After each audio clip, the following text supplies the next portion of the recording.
మీరు తీసుకునే అదే మందులు, అదే నాణ్యమైన మందులు, కానీ సగం ధరకే. అవును, మెడ్ప్లస్ బ్రాండ్స్ పై 50 to 80% తగ్గింపు. హలో అండి, I'm doctor Raviteja Ramasetti, consultant neurologist and andrologist, medical hospitals Chandranagar. PUJ obstruction అంటే మనకి ఈ అబ్స్ట్రక్షన్ తెలియాలంటే అసలు పీయూజే అంటే ఏంటి అని తెలియాలి. ఫస్ట్ కిడ్నీస్ నుంచి యూరిన్ అనేది ఫస్ట్ రీనల్ పెల్విస్లోకి వస్తుందండి. అక్కడ నుంచి యూరిటర్లోకి వచ్చి దాని తర్వాత బ్లాడర్లోకి వస్తుంది. సో ఈ కిడ్నీస్ నుంచి రీనల్ పెల్విస్ నుంచి అక్కడి నుంచి యూరిటర్ వస్తుంది కదా, ఈ జంక్షన్ని మనం పీయూజే అంటాం అనమాట. అంటే పెల్వి యూరిటరిక్ జంక్షన్ అంటాం. సో ఇక్కడ ఏరియాలో ఏమైనా బ్లాక్ ఉంటే దాన్ని మనం పీయూజే అబ్స్ట్రక్షన్ అంటాం అనమాట. యూజువల్గా ఇది కంజెంటల్ ఆర్ అక్వైర్డ్ ఉండొచ్చండి. అంటే పుట్టుకతోనే ఉండొచ్చు, లేదంటే మధ్యలో ఎప్పుడైనా డెవలప్ అవ్వచ్చు. యూజువల్గా ఇది మనకి చిన్నపిల్లల్లో ఎక్కువ చూస్తూ ఉంటాం. ఈవెన్ మనము రీసెంట్గా అల్ట్రాసౌండ్ స్కాన్స్ ఎక్కువ చేయడం వల్ల మనకి గర్భంలోనే ఈ కండిషన్ అనేది గుర్తించవచ్చు. ఫీటస్లో ఇట్లాంటి కండిషన్స్ ఎక్కువ గుర్తించవచ్చు అనమాట. అక్వైర్డ్ కండిషన్స్ ఏంటి అంటే యూజువల్గా మనకి కంజెంటల్ కండిషన్స్లో మజిల్ డెవలప్మెంట్ అనేది అబ్నార్మల్గా ఉన్నప్పుడు ఈ కండిషన్స్ వస్తూ ఉంటుంది. లేదంటే ఏదైనా ఆ జంక్షన్ మీద బ్లడ్ వెజల్స్ ఏమైనా పాస్ అవుతున్నా ఆ కంప్రెషన్ వల్ల అబ్స్ట్రక్షన్ జరిగి ఎన్లార్జ్మెంట్ అనేది జరుగుతూ ఉంటుంది.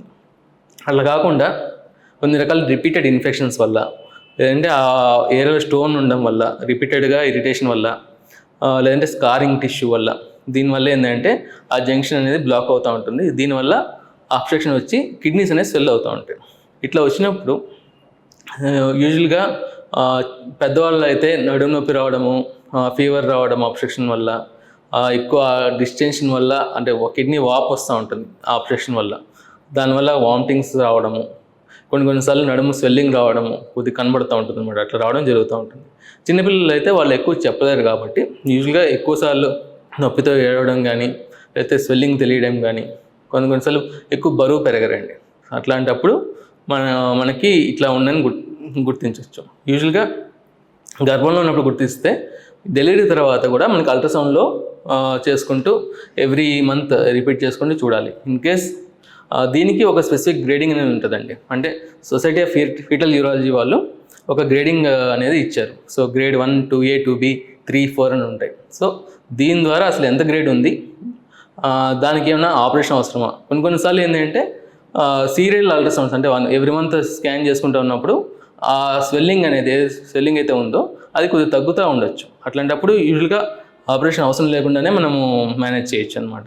కొన్నిసార్లు ఏంటంటే అట్లాగే ఉంటుంది, పెరుగుతూ ఉంటుంది, నార్మల్ సైజ్ కానీ పెరుగుతూ ఉంటుంది. అట్లాంటప్పుడు ఏంటంటే మనకి ఇంటర్వ్యూన్ అవ్వడం సర్జికల్ ప్రొసీజర్ అనేది అవసరం పడుతూ ఉంటుంది. ఎంత గ్రేడ్లో ఇంటర్వ్యూన్ అవ్వాలో వాళ్ళ సిమ్టమ్స్ బట్టి మనం డిసైడ్ చేస్తుంటాం. కొన్ని టెస్ట్లు ఉంటాయి. అసలు కిడ్నీ ఫంక్షన్, ఈ అబ్స్ట్రక్షన్ వల్ల కొన్నిసార్లు కిడ్నీలు అనేవి డ్యామేజ్ అవుతూ ఉంటాయండి. ఇట్లా డ్యామేజ్ అవుతున్నప్పుడు అసలు ఫంక్షన్ ఎట్లా ఉంది, ఏంటి, ఈ డ్రైనేజ్ ప్యాటర్న్ ఎట్లా ఉంది అని కొన్ని న్యూక్లియర్ స్కాన్స్ ద్వారా తెలుస్తూ ఉంటుంది అనమాట. అంటే డిఎంఎస్ఏ స్కాన్ కానీ, ఈసీ రినోగ్రామ్ అంటారు, MAC3 స్కాన్, DTPA స్కాన్స్ ఇట్లా చేసినప్పుడు అసలు కిడ్నీ ఫంక్షన్స్ ఎట్లా ఉందని ఒక ఐడియా వస్తుంది.